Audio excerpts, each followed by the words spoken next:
성부와 성자와 성령의 이름으로 아멘. 연중 제10주간 목요일 독서 기도 제1독서 여호수아서에 의한 독서. 적의 강력한 성읍이 점령되다. 그 무렵 여호수아가 예리고 지방에 가까이 이르렀을 때의 일이다. 그가 고개를 들어보니 자기 앞에 누가 칼을 뽑아들고 서 있는 것이었다. 여호수아는 그에게 다가가서 물었다. 너는 우리 편이냐? 우리 원수의 편이냐? 그가 대답하였다. 아니다. 나는 주님 군대의 총사령관으로서 이제 온 것이다. 이 대답을 듣고 여호수아는 엎드려 얼굴을 땅에 대고 절하며 물었다. 내 주여, 당신의 종에게 무슨 말씀을 하시렵니까? 주님 군대의 총사령관이 지시하였다. 내 발에서 신을 벗어라. 내가 서 있는 곳은 거룩한 곳이다. 여호수아는 그대로 하였다. 예리고는 이스라엘 백성 앞에 굳게 닫혀 있어 드나드는 사람의 그림자 하나 없었다. 주께서 여호수아에게 말씀하셨다. 보라, 내가 예리고와 그 왕을 내 손에 붙인다. 굳센 용사들아, 너희 모든 군인들은 날마다 이 성을 한 바퀴씩 돌아라. 그렇게 엿새 동안 돌아라. 사제 7이 각기 수량 뿔 나팔을 들고 궤 앞에 서라. 이렛날에는 이 성을 7번 도운 다음 사제들이 나팔을 불어라. 그 수량 뿔 나팔 소리가 나면 백성은 다 같이 힘껏 고함을 질러라. 그러면 성이 무너져 내릴 것이다. 그때 전군은 일제히 쳐들어가거라. 눈의 아들 여호수아는 사제들을 불러서 일렀다. 계약 궤를 메고 나서시오. 7사제는 수량 뿔 나팔 7개를 가지고 주님의 궤 앞에 나서시오. 그리고 나서 백성에게 명령을 내렸다. 행동을 계시하여라. 이 성을 돌아라. 정예 부대는 주님의 궤 앞에 나서라. 이렇게 여호수아가 백성에게 명령한 대로 7사제가 수량뿔 나팔 7개를 가지고 주님 앞에 나서서 불었다. 그 뒤를 주님의 계약궤가 따랐다. 나팔을 부는 사제들 앞에는 정예 부대가 행군하고 그 궤 뒤를 호위 부대가 따라가는데 나팔 소리는 계속 울려 퍼졌다. 여호수아가 백성에게 명령을 내렸다. 고함을 지르지 마라. 작은 소리도 내지 마라. 한마디도 입 밖에 내지 않고 있다가 내가 고함을 지르라고 하거든 그때 고함을 질러라. 그는 주님의 궤를 모시고 성을 한 바퀴 돌게 한 다음 진지로 돌아와 그 밤을 진지에서 보내게 하였다. 여호수아가 아침 일찍 일어나면 사제들은 주님의 궤를 메고 있었다. 7 수량 뿔 나팔을 가진 7사제가 주님의 궤 앞에서 행진하며 나팔을 불면 정예 부대가 그들 앞에 서서 행군하였고 후위 부대는 주님의 궤 뒤를 따랐다. 나팔 소리는 계속 울려 퍼졌다. 둘째 날도 그들은 성을 한 바퀴 돌고 진지로 돌아왔다. 이렇게 하기를 엿새 동안 하였다. 이렛날이 되어 새벽 동이 트자 그들은 일찍 일어나 전과 같은 방식으로 성을 7바퀴 돌았다. 그날만 성을 7바퀴 돈 것이다. 7번째 사제들이 나팔을 불자 여호수아가 백성에게 외쳤다. 고함을 질러라. 주께서 저 성을 너희에게 주셨다. 저 성과 그 안에 있는 모든 것을 주님께 바쳐 없애버려라. 다만 창녀 라합의 목숨과 그의 집에 있는 사람만은 살려두어라. 그 여자는 우리의 사명을 띠고 갔던 사람들을 숨겨주었다. 너희는 깊이 명심하여라. 없애버리게 되어 있는 것은 무엇이든지 탐내지 마라. 없애버리게 되어 있는 것을 가지지 마라. 그랬다가는 전멸당하는 운명을 이스라엘 진영에 스스로 불러들이게 된다. 은이나 금이나 동제품이나 철제품은 모두 주께 드릴 거룩한 것이다. 그러니 주님의 금고에 넣어야 한다. 백성들은 고함을 지르고 나팔 소리는 울려 퍼졌다. 나팔 소리가 울리자 백성은 와 하고 고함을 질렀다. 그 순간 성벽이 무너져 내렸다.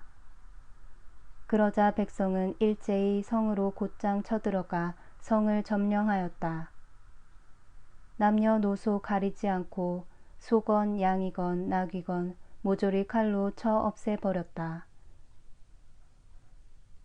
당신의 나의 주 하느님, 당신을 우러러 받들고 당신 이름을 기리나이다. 거만한 자들의 도시를 돌무더기로 만드시어 영원히 재건되지 못하게 하셨나이다. 이스라엘 사람들이 믿음으로 예리고 성을 이랫동안 돌았도다. 거만한 제2독서 오리게네스 사제의 여호수아서에 대한 강론에서 예리고의 점령. 예리고는 포위되어 있습니다. 반드시 점령해야 합니다. 그런데 어떻게 점령합니까? 예리고를 향한 검을 사용치도 않고 전차로 공격하지도 않으며 쇠파리를 던지지도 않습니다. 나팔을 부는 사제들만 나서서 예리고 성벽을 허물어뜨립니다. 성서에서 예리고가 세상을 상징한다는 것을 자주 볼 수 있습니다. 예루살렘에서 예리고로 내려가다가 강도를 만났다고 하는 복음서의 이야기에 나오는 사람은 에덴 낙원에서 이 세상으로 추방된 아담을 상징해 주는 것이 분명합니다. 예수께서 예리고로 가시어 눈을 뜨게 해주신 그곳의 맹인들도 하느님의 아들이 찾아주시는 이 세상에서 무지로 눈멀어 고생하는 모든 사람들을 상징해 주었습니다. 이 예리고, 즉 이 세상은 몰락하고 말 것입니다. 세기의 종말은 성서에서 오래전에 계시되었습니다. 그러면 이 종말은 어떻게 일어나겠습니까? 무엇이 종말을 알리겠습니까? 나팔 소리가 날 때 라고 성서는 말합니다.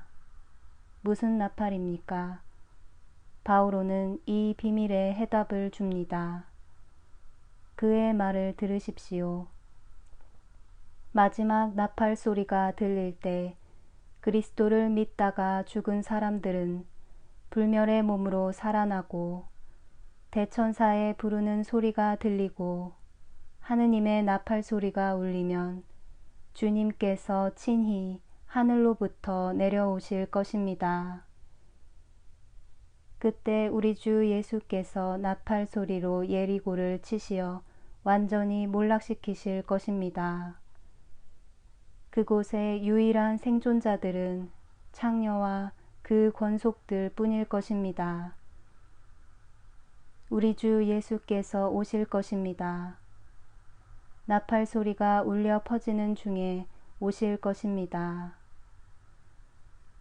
주님은 당신이 보내신 정탐원들을 맞아들이고 당신 사도들을 신앙과 순명 안에서 받아들여 제일 안전한 자리에 숨겨준 그 한 여인만을 구원하시고 그 죄녀를 이스라엘 가문에 들게 하실 것입니다. 그러므로 그 여인이 과거에 범한 죄를 되새겨 그 죄를 다시 그녀에게 되돌리지 맙시다.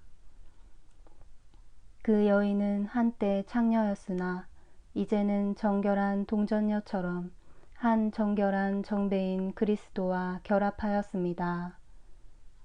사도 바오로가 그 여인에 관해 말하는 것을 들으십시오.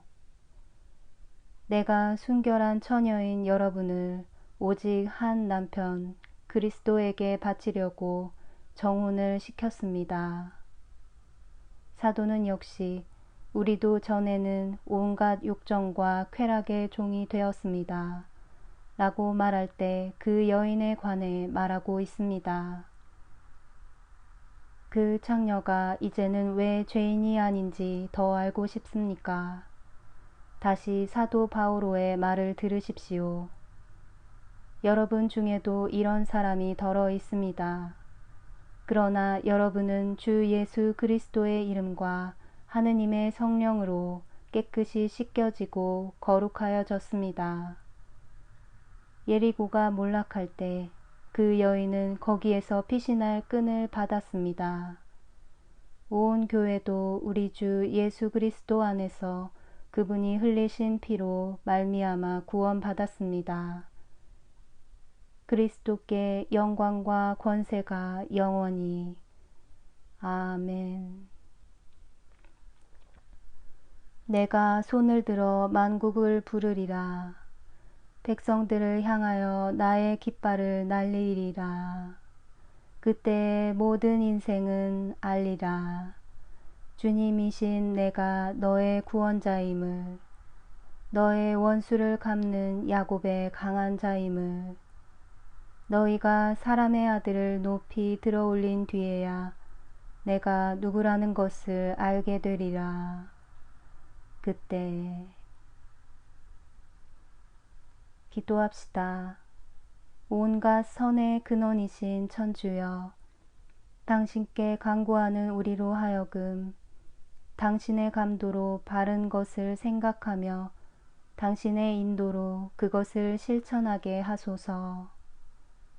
성부와 성령과 함께 천주로서 영원히 살아계시며 다스리시는 성자 우리 주 예수 그리스도를 통하여 비나이다. 아멘.